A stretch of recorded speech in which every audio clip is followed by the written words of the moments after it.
komunikasi ya. Nah, jadi memang komunikasi, memang kalau kita bicara terkait dengan komunikasi ini dalam sebuah organisasi sangat penting sekali ya, komunikasi ini. Di mana komunikasi ini sangat berpengaruh terhadap keberhasilan sebuah organisasi ya. Jadi kita nggak mungkin apa ya, memang apalagi dalam sebuah organisasi yang penuh dengan perbedaan. Jadi ketika nanti teman-teman bekerja, ini kan ada perbedaan apa saja ya, mungkin ada perbedaan budaya, kemudian perbedaan karakter antara satu dengan yang lainnya. Nah, inilah yang perlu adanya sebuah komunikasi ya. Ini pentingnya di situ ya.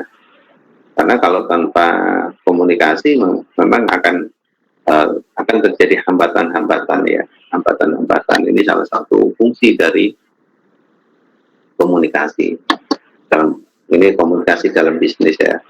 Atau jadi kalau dalam komunikasi ini bukan hanya dalam sebuah organisasi ya teman-teman ya, dari aspek apapun ketika komunikasi ini sangat berpengaruh sekali ya. Bentar ini saya akan ini untuk PPT sebentar, saya masih loading di laptop ya. Jadi memang keberadaan sebuah komunikasi, kalau kita nanti ada pertanyaan kenapa dalam perilaku organisasi ini kita akan membahas terkait dengan komunikasi, memang ini adalah kepentingannya adalah untuk mengetahui sejauh mana kebijakan yang dibuat oleh sebuah perusahaan ini mempunyai dampak terhadap karena karyawan ini adalah bagian eksekusi ya, artinya yang melaksanakan sebuah kebijakan dari perusahaan. Jadi inilah pentingnya sebuah komunikasi, apalagi kalau perusahaannya besar ya. Kalau perusahaan kecil mungkin kita bisa langsung menyampaikan, tapi kalau sudah perusahaan besar ini sangat berpengaruh ya terhadap kondisi komunikasi. Dan memang sekarang sudah ada Pak ini WA, kemudian email dan sebagainya. Ini adalah merupakan sarana ya, sarana juga ya. Tapi pada dasarnya komunikasi yang ada ini juga, walaupun ada alat ya, ini adalah alat ya. Mungkin kalau ditanya ada alat, ini juga. Jadi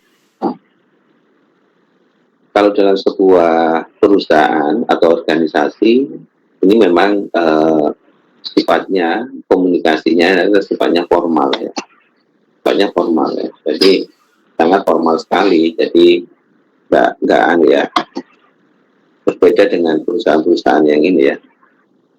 Itu ya.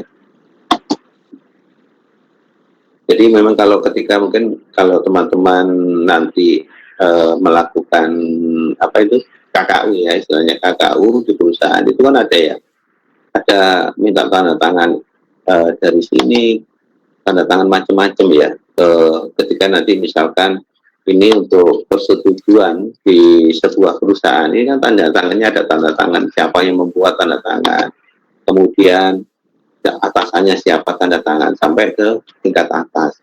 Ini biasanya yang dipakai dalam ini adalah bentuk komunikasi juga, sehingga semua produk-produk komunikasi yang ada di perusahaan ini akan diketahui oleh semua pihak gitu ya. Kalau semua pihak memahami bahwa ini siapa yang istilahnya bertanggung jawab terhadap pengumuman, nah, istilahnya gitu ya. Pengumuman enggak komunikasi ya teman-teman ya. Selebaran yang ditempel di perusahaan itu juga merupakan komunikasi juga. Jadi ada pengumuman ini ya, ini komunikasi. Ketika ini bagaimana pengumuman ini bisa tersampaikan dan semua karyawannya bisa mengikuti semua instruksi, ya ini penting sekali. Sebentar ini saya lagi screen. Jadi mohon maaf ya, sekali lagi saya nggak enak ini. Tiba-tiba iya baru ingat, terus saya ngajar.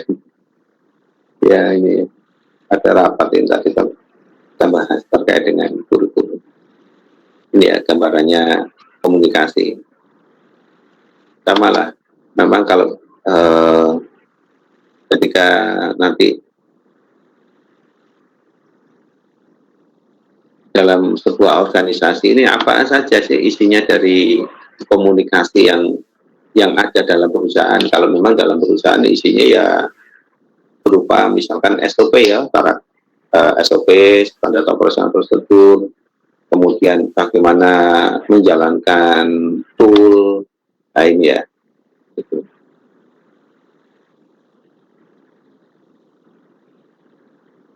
Ini tolong di add ya Mbak Nanda, saya pakai handphone sama pakai ini ya, pakai laptop. Kali handphone untuk kiriman nggak bisa ya. Oke. Bentar.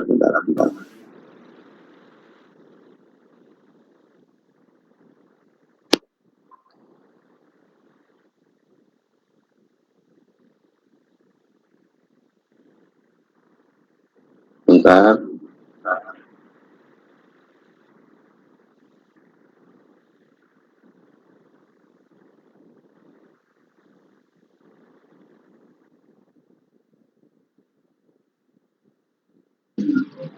Oke, terima kasih Mbak Nanda. Jadi saya coba kirim untuk materinya ini. Banyak lupa.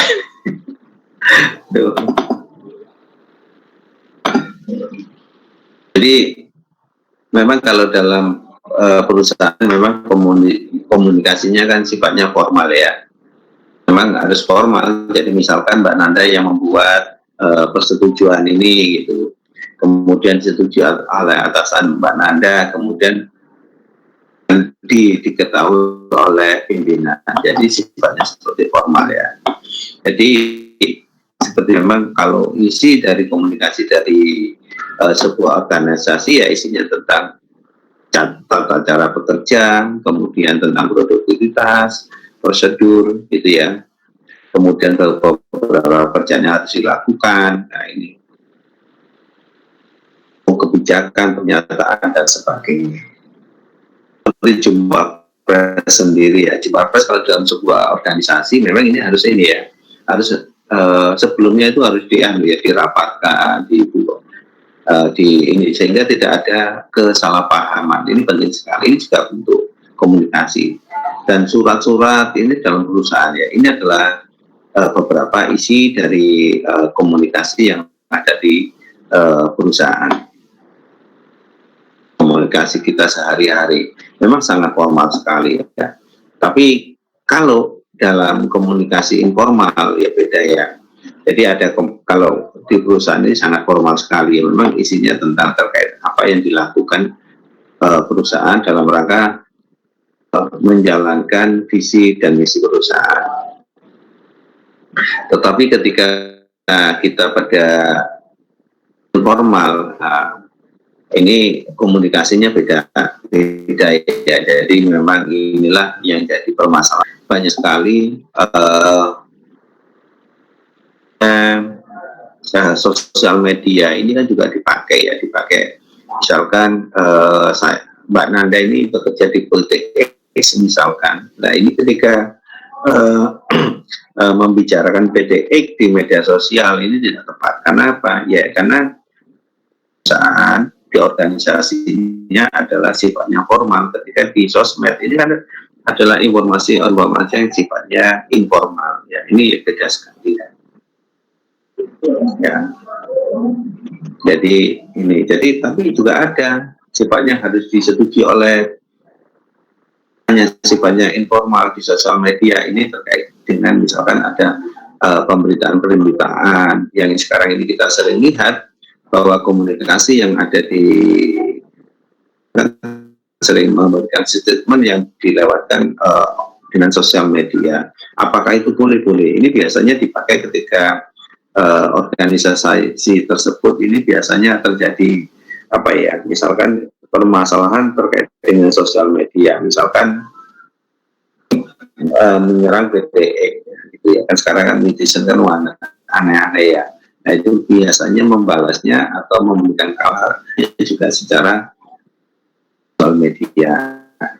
Ini biasanya seperti itu. Jadi mungkin teman-teman juga bisa lihat ketika beberapa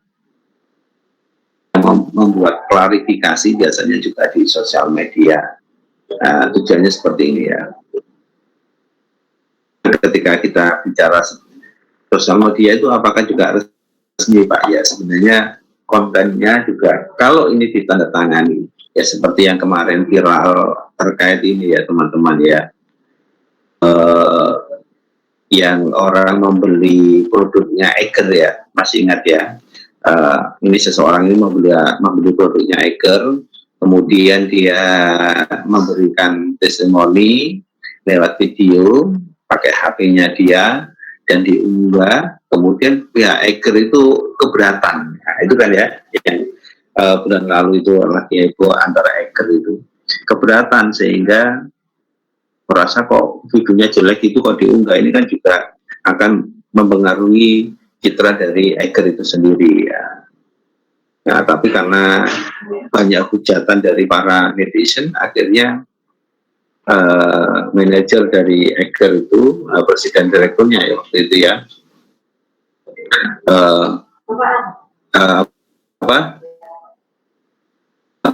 mohon maaf ya, jadi ada permohonan maafan secara ini ya, secara tertulis, secara formal dan ditandatangani, dan ada kopnya secara formal dan juga diunggah di sosial media.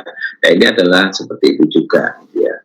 Ini karena apa ya, karena ya bentuknya permintaan maaf ya kepada orang yang mengunggah, yang diduga seperti ini ya. Jadi orientasinya memang bukan pada organisasi tapi kepada orang yang tadi mengunggah video tersebut ya. Ini kan juga yang kemarin tempoh hari terjadi di beberapa terkait dengan unggahan seseorang terkait dengan Eiger. Sebenarnya bagus itu ya. Jadi ketika Eiger merasa ini kan juga ini ya, jadi teman-teman juga boleh ketika nanti istilahnya membuat konten-konten secara, tapi memang harus ketahui ya, karena ini juga terkait dengan branding dari suatu perusahaan. Kalau salah memang kita akan bisa dituntut ya. Ini yang jadi masalah. Yang kemarin kayak apa itu ya? Kayak kemarin produk asuransi ya. Produk asuransi ketika ini nasabahnya merasa nggak puas, melakukan komplain di sosial media. Yang terjadi apa? Pihak dari asuransi melakukan gugatan. Nah ini juga hati-hati juga melakukan gugatan. Jadi untuk diminta klarifikasi artinya terjadilah somasi. Nah inilah adalah komunikasi. Ini juga bentuk komunikasi ya teman-teman ya. Jadi memang harus dipahami bagaimana komunikasi yang baik sehingga permasalahan yang kita hadapi ini bisa terselesaikan. Jangan sampai kita punya masalah terhadap ini ya. Saya sebuah perusahaan kemudian tak terselesaikan ya, ini jadi masalah. Baik, mungkin ada yang ditanyakan. Kalau ada yang mau ditanyakan, silakan. Jadi ini contoh-contoh ya terkait dengan permasalahan perusahaan. Gitu. Baik,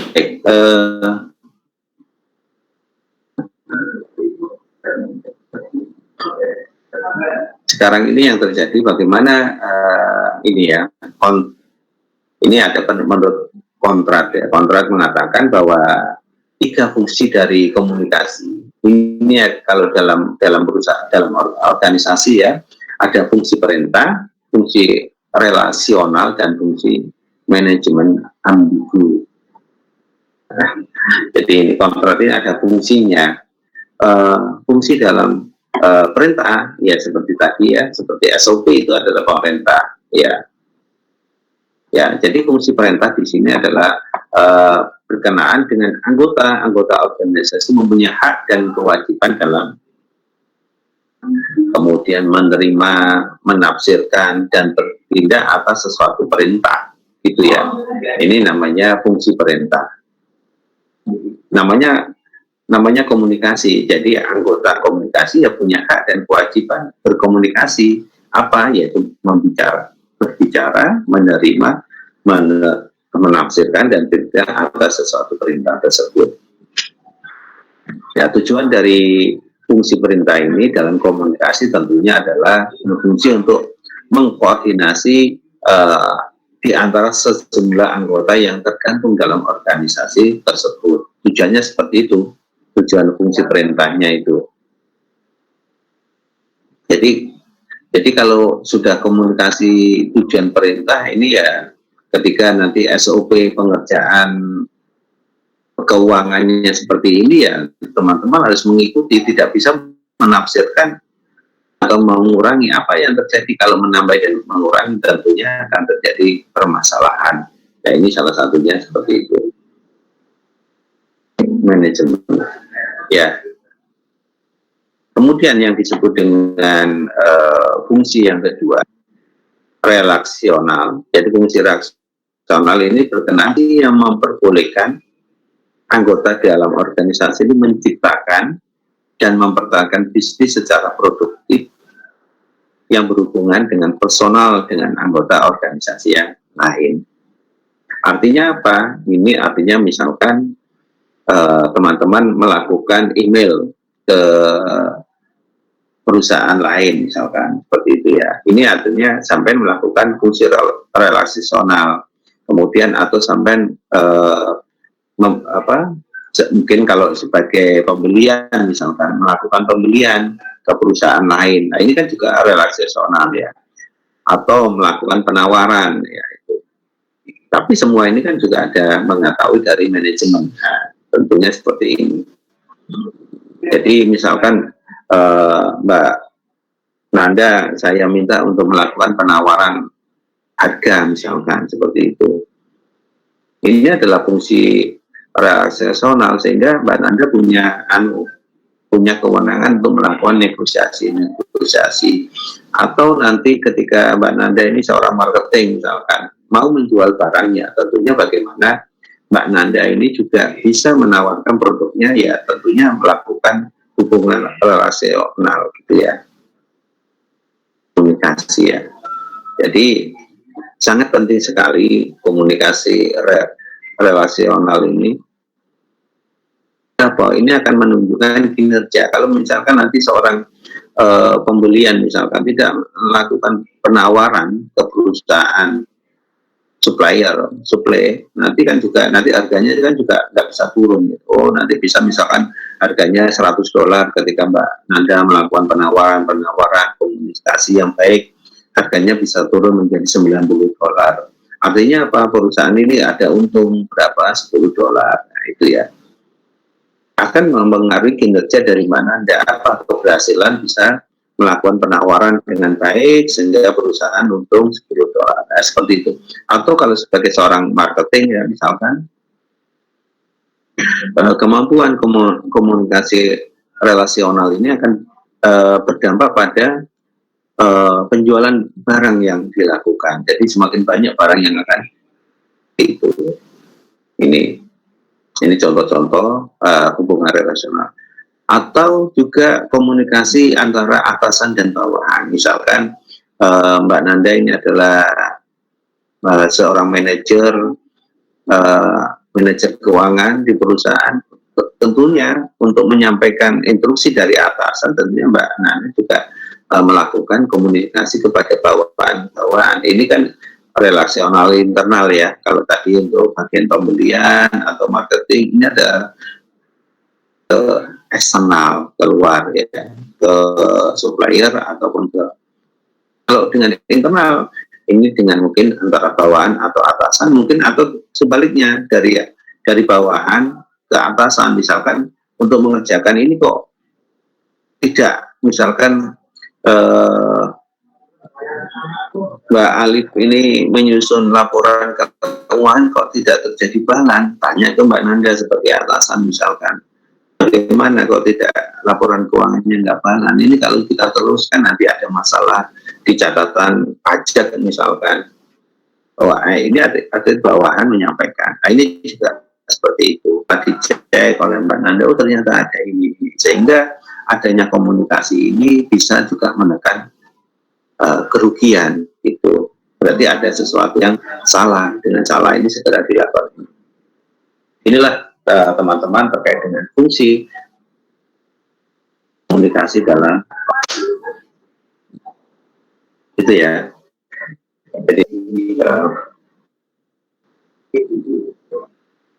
Jadi kalau secara psikologis ya memang kalau hubungan antar personal ini baik, pekerjaan yang kita lakukan pun juga akan ya lebih enak gitu. Tapi kalau sudah komunikasinya ini nggak enak ya antara satu dengan yang lain, ini ketika kita bekerja ini juga sangat tidak nyaman gitu ya. Makanya komunikasi ini sangat berpengaruh terhadap kepuasan kerja ya, gitu ya. Jadi sangat penting sekali ya komunikasi. Misalkan jangankan antara bawahannya, antara sesama kerja pun, sesama rekan kerja pun, ini kadang-kadang kalau kita tidak komunikasi tidak baik ya tentunya juga akan apa ya istilahnya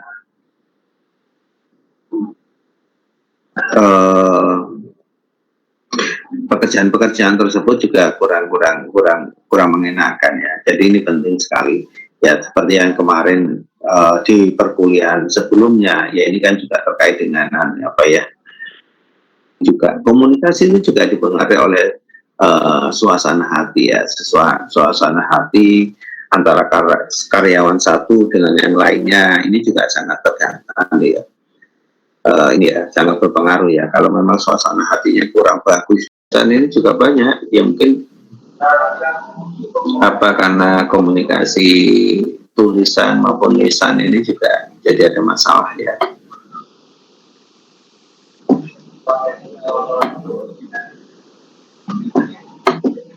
Baik, silakan terkait dengan komunikasi ada yang ditanyakan.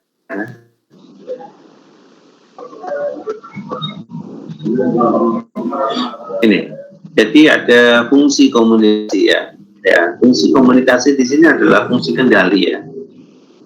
Ada fungsi kendali yang pertama, yang kedua adalah fungsi motivasi ya, untuk motivasi. Kemudian emosi, dan yang keempat adalah fungsi informasi. Ini ada 4 dalam informasi itu saja. Dimensinya apa? Fungsi kontrol itu apa ya? Fungsi kontrol komunikasi seperti SOP ini fungsi kontrol ya. Fungsi komunikasi misalkan ada pengumuman misalkan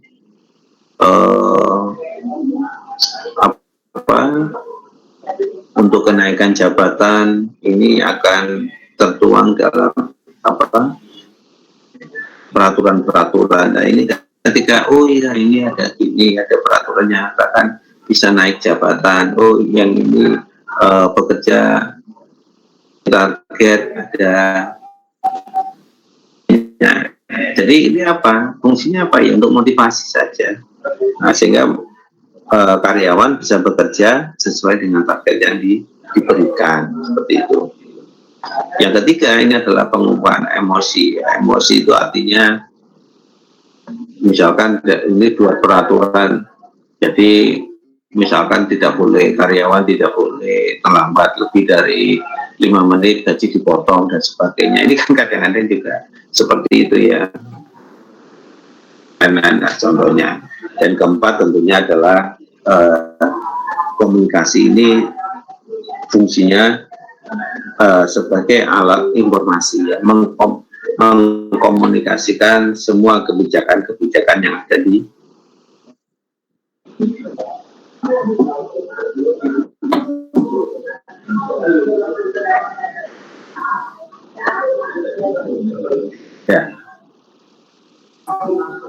yang ke ada namanya dimensi komunikasi ya. Ini ada komunikasi secara internal dan komunikasi secara eksternal ya. Nah, komunikasi internal ya kalau dalam organisasi tentunya ya pesan anggota organisasi itu sendiri, tujuannya ya untuk kepentingan organisasi ya. Ini. Jadi seperti itu. Ya, mungkin untuk dalam organisasi itu sendiri ya. Misalkan antara pimpinan dan anak buah, kemudian antara dan seterusnya. Ya ini. Ya memang kebanyakan fungsi internal ini ya memang secara misalkan Mbak Nanda instruksi menjelaskan terkait dengan SOP perusahaan. Nah itu fungsinya adalah secara internal biasanya seperti itu. Fungsi internal sendiri ini ada yang sifatnya vertikal, ada yang sifatnya horizontal.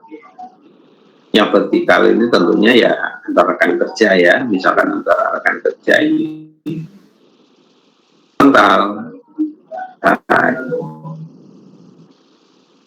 Ya, vertikal antara dari bawah ke atas ya, dari bawah ke atas.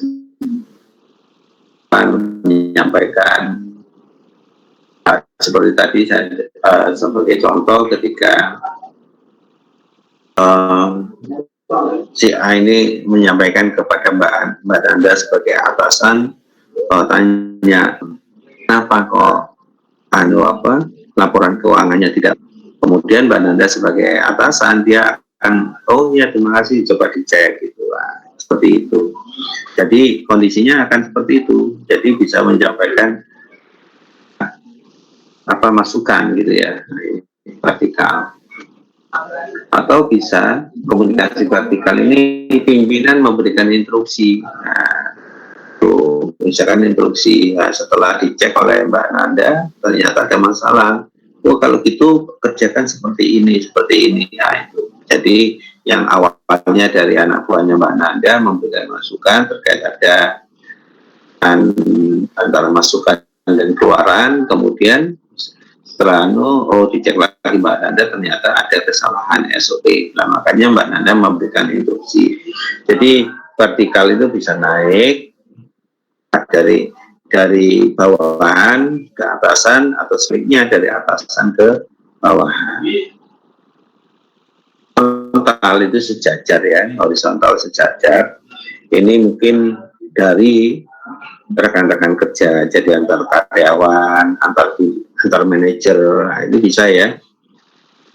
Di manajer keuangan, manajer akuntan, manajer pemasaran, nah ini antar manajer ya. Atau antar karyawan, antar bagian dan seterusnya.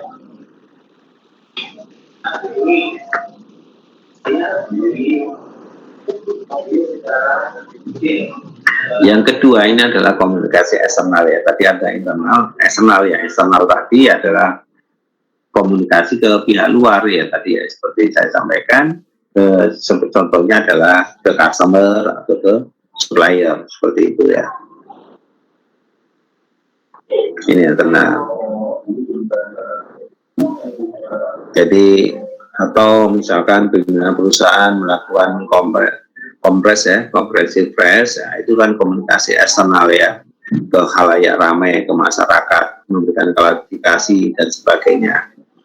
Bukan hanya ke customer maupun ke supplier, tapi juga ke stakeholder, misalkan seperti kan ada kan perusahaan kalau sudah tiap tahun memberikan laporan keuangannya, sehingga nanti ini semua stakeholder ini paham, misalkan keuntungannya berapa dan sebagainya, neracanya bagaimana. Dan tiap tahun biasanya perusahaan-perusahaan yang berbentuk TPK ini kan memberikan memberikan laporan tahunan ya, memberikan laporan tahunan.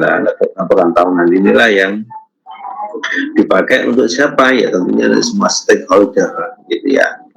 Gitu.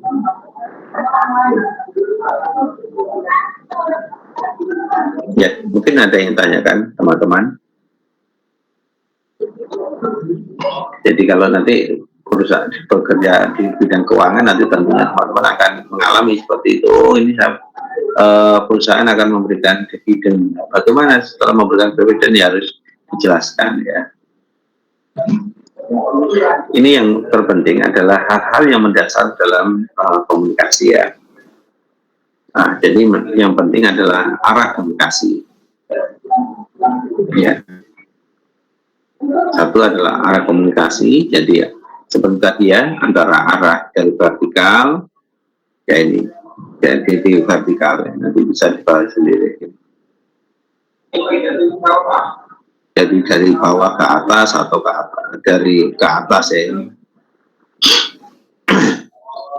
Ini yang terpenting.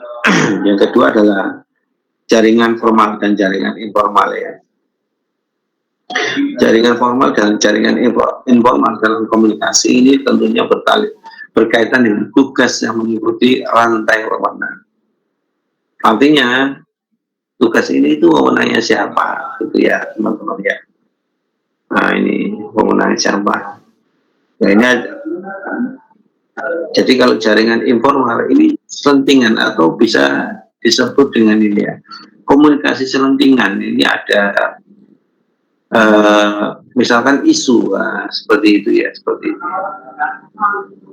Kalau ini informal, jadi kadang-kadang ada beberapa kita kalau paling gampang seperti polisi kan ada namanya jaringan informal ya.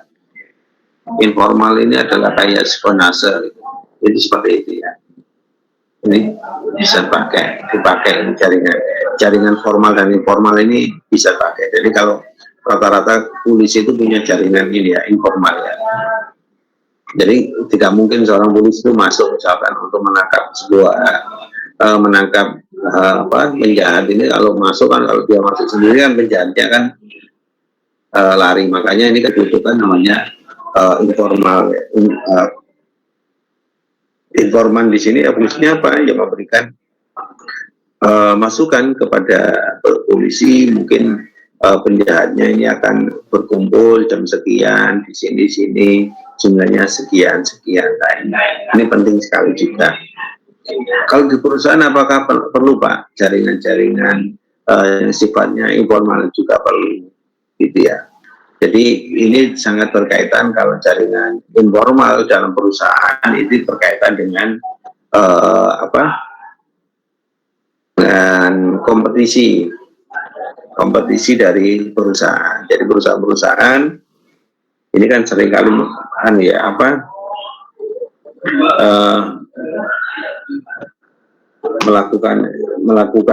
melakukan apa ya istilahnya, melakukan kompetisinya dengan cara seperti itu, misalkan untuk mengetahui lawan atau kompetitornya minta tolong informan untuk bagaimana kekuatannya ini, penjualannya di mana. Nah, biasanya seperti itu, gitu ya.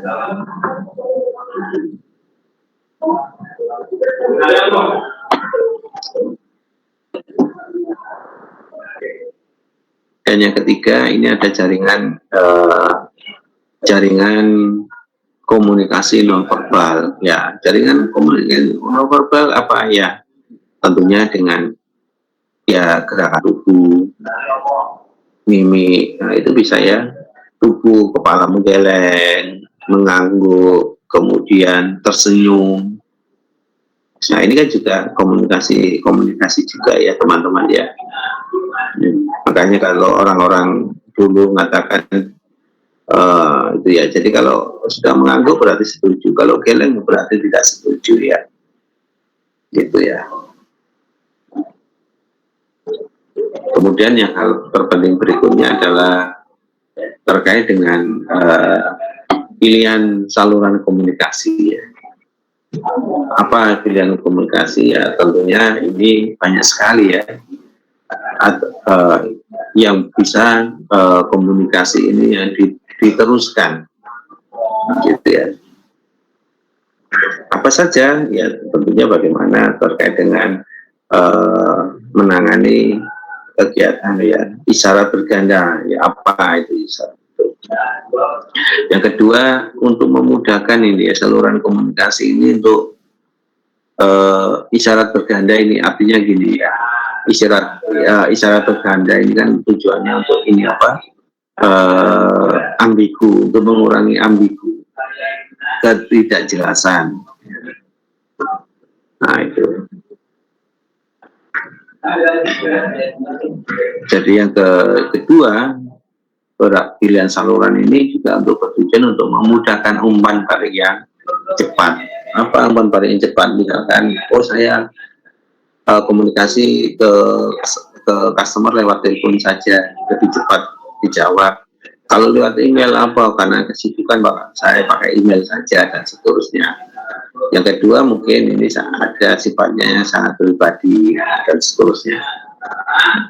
Oke, itu teman-teman ada yang tanyakan? Yang kelima, ini hal terpenting dalam komunikasi adalah penghalang komunikasi. Ya, penghalang komunikasi yang efektif, ini harus ada penyaringan.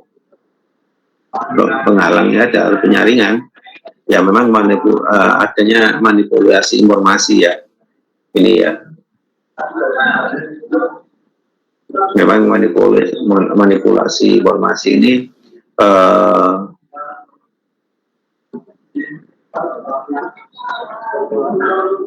jadi kadang-kadang sekarang ini kan juga ini ya, manipulasi yang paling gampang ditangkap itu manipulasi komunikasi itu sekarang kan banyaknya gambar ya. Jadi kalau kita lihat cara orang untuk berjualan ini kan sudah banyak ya,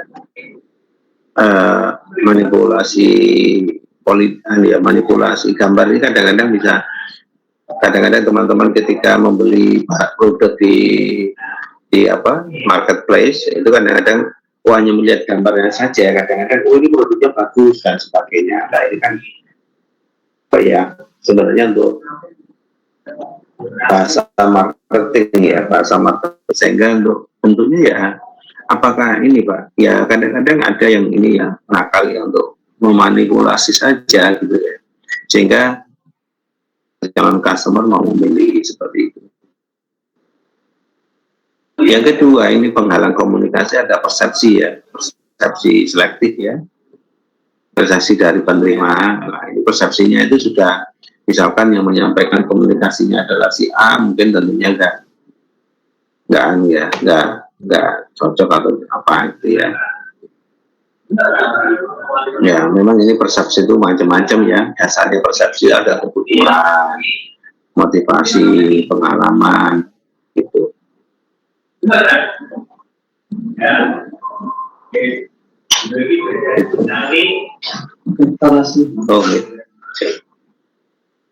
Terus yang ini adalah terkait dengan emosi ya, dengan emosi atau yang keempat penghalangnya adalah bahasa. Kalau emosi itu apa ya? Emosi belum ngomong aja sudah ramai ya, kayak itu ya emosi ya. Nah, itu. Emosinya seperti itu.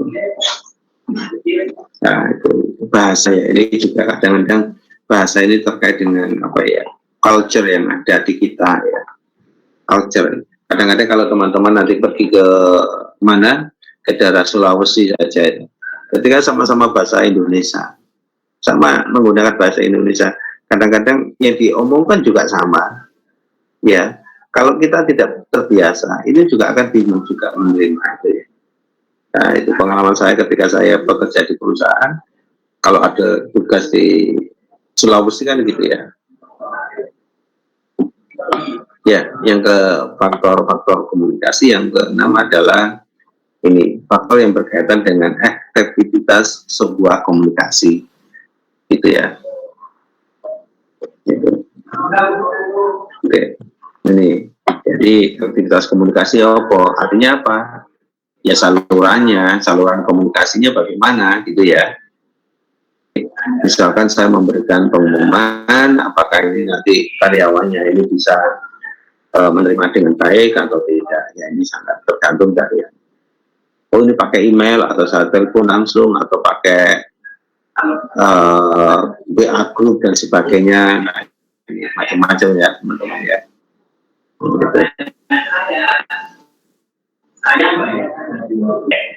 Ya. Oke. Ada yang tanyakan silakan. Ya. Nah ini yang terjadi saat ini ya apa ya?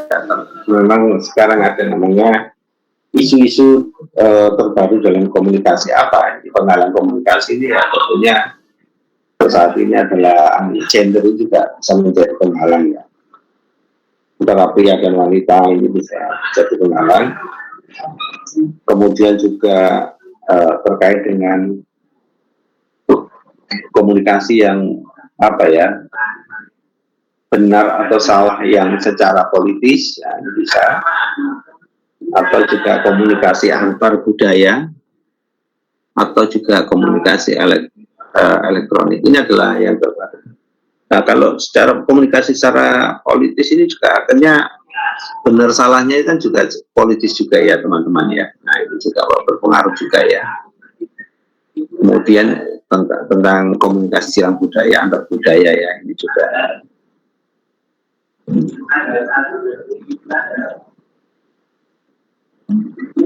Baik, ada yang tanyakan terkait dengan komunikasi tadi? Berapa? Ada 7 hal yang mungkin nanti teman-teman pahami terkait dengan apa saja yang menyebabkan komunikasi itu bisa diterima dengan baik atau tidak. Silakan, mungkin ada tanyakan Mbak Erika. Mbak Erika atau yang lainnya tanyakan. Mungkin ada dari teman-teman ini yang merasa apa ya masalah dalam sebuah komunikasi. Kira-kira apa yang pernah Anda alami ketika di dalam berkomunikasi ya mungkin ya pengalaman Anda pribadi lah kira-kira apa itu? Kira-kira apa misalkan dalam saya tuh begini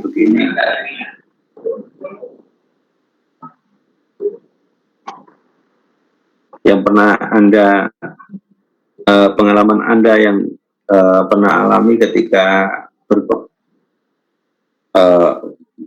kira-kira apa?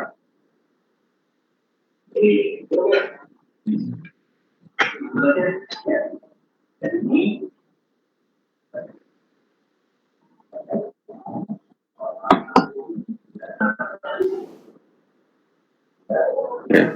Jadi mungkin setiap orang ada pengalaman ya dalam komunikasi ini. Ini ada bentuk ya, bentuk komunikasi apa ya? Tentunya ada bentuk lisan, tertulis ya. Ini ya bentuk-bentuk nanti bisa disampaikan lah. Nah ini juga simbol ya. Kalau dalam perusahaan kan gini, ada simbol-simbol seperti ini ya. Nah ini ada bentuk-bentuk komunikasi juga nanti yang teman-teman ada di luar. Jadi bentuknya ada yang bentuk seperti ini. Oh, ini kalau kita nggak paham apa ini maksudnya, ini berarti nanti dari satu ke mempengaruhi ke dua, mempengaruhi ke 1, 4 dan sebagainya. Nah ini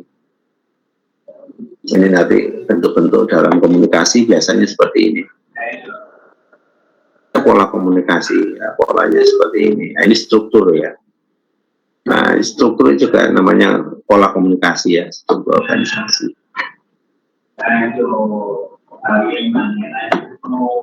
Gitu.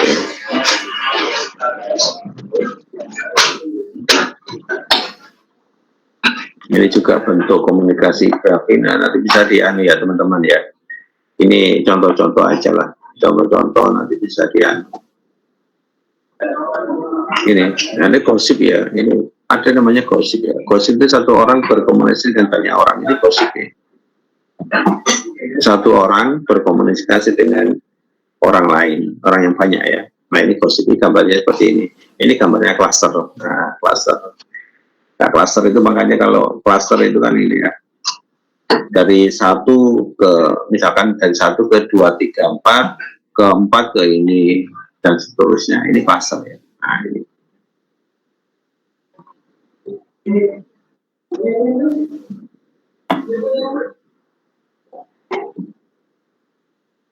Nah ini yang terpenting adalah hambatan ya, hambatan dalam sebuah komunikasi dalam organisasi. Ini ada hambatan secara individu dan hambatan secara organisasi.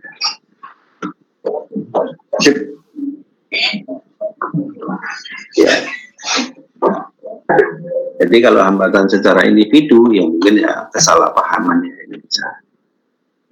Ini nanti bisa dipelajari sendirilah ini.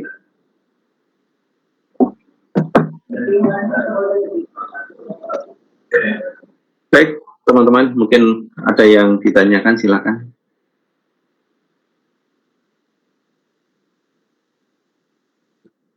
Nanti di anu aja lah, ya, teman-teman ya. Nanti tugasnya saya minta teman-teman untuk membuat sebuah contoh dari komunikasi dalam organisasi. Macam-macam nanti tunjukkan paling enggak tiga bentuk komunikasi dalam sebuah organisasi. Ya, saya mencari aja di internet bisa nanti dalam bentuk surat atau SOP atau bentuk instruksi boleh ya, tapi harus beda ya antara satu dengan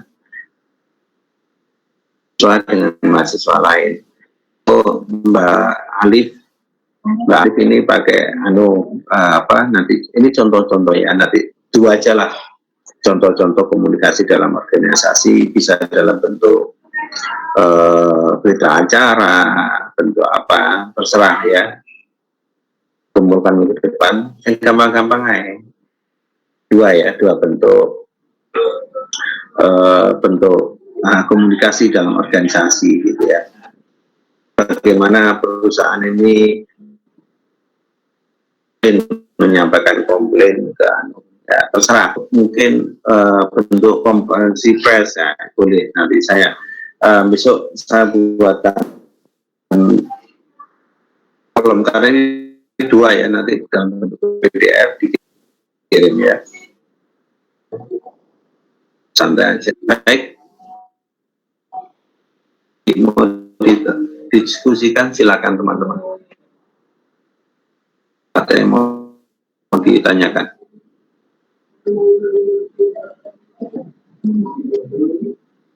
Kalau tidak ada yang ditanyakan, ya saya akhiri aja. Ya. Oke. Terima kasih. Ya, nanti minggu depan itu hanya mencari itu aja. Saya ingin tahu apakah Anda bentuk-bentuk informasi dalam sebuah perusahaan. Terima kasih. Assalamualaikum warahmatullahi wabarakatuh.